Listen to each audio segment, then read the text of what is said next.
Hello बंधुসকল আজি আমি আহিছো পামহিত অৱস্থিত ভীমশংকৰ জ্যোতিৰ্লিংগ মন্দিৰলৈ আহক ভিডিঅটো শেষলৈকে আপোনালোকে চাই থাকক।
বন্ধুসকল ইতিমধ্যে আমি ৰাস্তাৰ দাঁতিতে থকা মেইন গেটখন পালোঁ।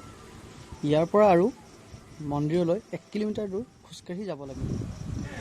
ইয়াতে বিভিন্ন ধৰণৰ পূজাৰ সামগ্ৰী আপোনালোকে কিনিব পাৰিব। দোস্ত আমি যাই আছো মহাদেৱৰ পূজা কৰবা।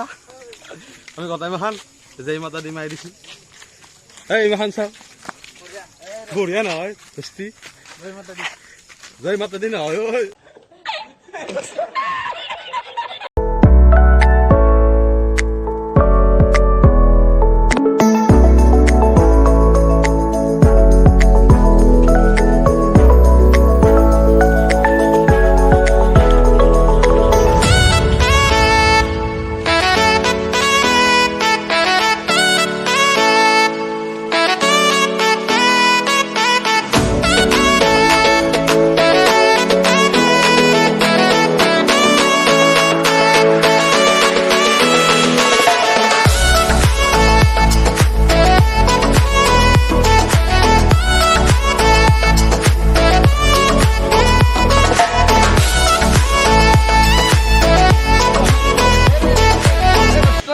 আমি আগে